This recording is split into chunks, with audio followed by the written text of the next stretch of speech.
അച്ഛാ, മുനമ്പം ഭൂമി വഖഫ് ഭൂമി അല്ല എന്ന് പ്രതിപക്ഷ നേതാവ് വി.ഡി. സതീശൻ പറയുകയുണ്ടായി. അതിനെതിരെ പുതിയ പ്രസ്താവനയുമായിട്ട് മുസ്ലിം സമുദായത്തിൻ്റെ നേതാക്കൾ രംഗത്ത് വന്നിട്ടുണ്ട്. അപ്പോൾ യഥാർത്ഥത്തിൽ മുനമ്പത്തിന് ഇനി പ്രതീക്ഷയുണ്ടോ? തീർച്ചയായിട്ടും മുനമ്പത്തിൻ്റെ കാര്യത്തിൽ നമുക്കാർക്കും സംശയമില്ല. അത് അവിടെ താമസിക്കുന്ന ആളുകളുടെ സ്ഥലമാണ്. ബഹുമാനപ്പെട്ട പ്രതിപക്ഷ നേതാവ് മാത്രമല്ല, മുസ്ലിം ലീഗിൻ്റെ സമുന്നതരായ പല നേതാക്കന്മാരും, ശിഹാബ് തങ്ങൾ അവറുകൾ, അതുപോലെ നമ്മുടെ കുഞ്ഞാലിക്കുട്ടി സാഹിബ് തുടങ്ങിയവരൊക്കെ ഇത് പറഞ്ഞിട്ടുണ്ട്.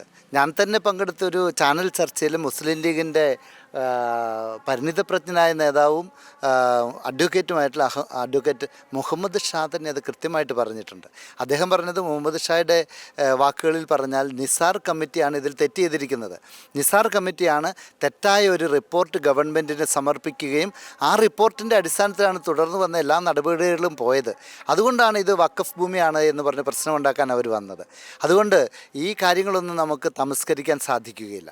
മുനമ്പം നിവാസികൾ പണം കൊടുത്ത് തീരെഴുതി വാങ്ങിയ സ്ഥലം അവരുടെ തന്നെയാണ്. ഫാറൂഖ് കോളേജിനോട് കാശ് കൊടുത്ത് വാങ്ങിയതാണ് ആ സ്ഥലം. അത് പകൽ പോലെ വ്യക്തമാണ്. അതിനകത്ത് ആര് പറഞ്ഞെന്ന് പറഞ്ഞാലും അതിന് മറിച്ച് നമുക്ക് മനസ്സിലാക്കാൻ സാധിക്കുകയില്ല. മുനമ്പം വഖഫ് ബോർഡിൻ്റെ അല്ല, വഖഫിൻ്റെ സ്വത്തല്ല മുനമ്പത്തെ ആ ജനങ്ങളുടെ സ്ഥലം. അത് നമ്മൾ തിരിച്ചറിഞ്ഞേ മതിയാവുള്ളൂ. അതിനെതിരെ മുസ്ലിം ലീഗിലെ ചില ആളുകൾ നിക്ഷിപ്ത താല്പര്യപ്രകാരം പറയുന്നത് എന്തുകൊണ്ടാണ് എന്ന് എനിക്ക് മനസ്സിലാകുന്നില്ല. അവരിൽ തന്നെ ഭിന്നത ഉണ്ടായതാണോ, അതൊരു സ്ട്രാറ്റജിയാണോ, നമ്മളത് തിരിച്ചറിയണം.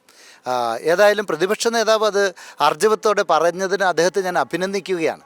അത് പ്രതിപക്ഷ നേതാവിൻ്റെ മാത്രമല്ല, മുനമ്പം നിവാസികളോടൊപ്പം ഞങ്ങളെല്ലാവരും പറഞ്ഞുകൊണ്ടിരിക്കുന്നൊരു കാര്യമാണിത്. നമുക്ക് വളരെ കൃത്യമായി മനസ്സിലാക്കാവുന്ന കാര്യമല്ലേ, 1950 നടന്ന ഒരു ഡീഡ്, അതിനെ എങ്ങനെ 1954 വന്ന വഖഫ് ആക്റ്റുമായിട്ട് ബന്ധപ്പെടുത്തുവാൻ സാധിക്കും? ഇനി ഇതങ്ങനെയല്ല, വഖഫ് ബോർഡിൻ്റെ ആണെന്ന് അവർ പറയുകയാണെങ്കിൽ ഇതാരാണ് ഈ വഖഫ് ബോർഡിൻ്റെ സ്ഥലം വിറ്റത് എന്ന് അന്വേഷിക്കണം. അത് വഖഫ് ബോർഡിൻ്റെ സ്വത്ത് വിൽക്കാൻ പാടില്ലെന്നാണ് അവരുടെ നിയമങ്ങളിൽ നിന്ന് ഞാൻ മനസ്സിലാക്കുന്നത്. അങ്ങനെയെങ്കിൽ അത് വിറ്റത് ആളുകളെ കണ്ടുപിടിക്കേണ്ടി വരും. അതാരാണ്? ഫാറൂഖ് കോളേജാണ്. അപ്പോൾ അതൊരു ബൂമാറാങ് പോലെയാണ് അവരിലേക്ക് ചെല്ലുന്നത്. അതുകൊണ്ട് ഈ മുസ്ലിം ലീഗിൻ്റെ ഇത്തരം നേതാക്കളോട് എനിക്ക് പറയാനുള്ളത്, ആലോചിച്ച് വേണം ഇത്തരം പ്രസ്താവനകൾ ഇറക്കുവാൻ. ഇതൊരു വർഗീയതയുടെ വിഷയമല്ല, ഇത് ഒരു നാട്ടിലെ ജനത്തിൻ്റെ ജീവൽ പ്രശ്നമാണ്. അത് ക്രിസ്ത്യാനികളുടെ മാത്രം വിഷയമല്ല, മറ്റ് മതസ്ഥരായിട്ടുള്ള ആളുകളും അവിടെയുണ്ട്. ഇന്ന് മുനമ്പത്ത്, നാളെ മറ്റ് പല സ്ഥലത്തും ഇതേ വിഷയങ്ങൾ ഉയർന്നു വരുവാൻ കാരണമാകുന്നെങ്കിൽ അതിനെക്കുറിച്ച് നമ്മൾ ചർച്ച ചെയ്തേ മതിയാവൂ. വഖഫ് ബോർഡിൻ്റെ സ്ഥലമോ വഖഫിൻ്റേതോ മുസ്ലിം സമുദായത്തിൻ്റെയോ ഒരു ആനുകൂല്യമോ നമുക്ക് കവർന്നെടുക്കാൻ ആഗ്രഹമില്ല.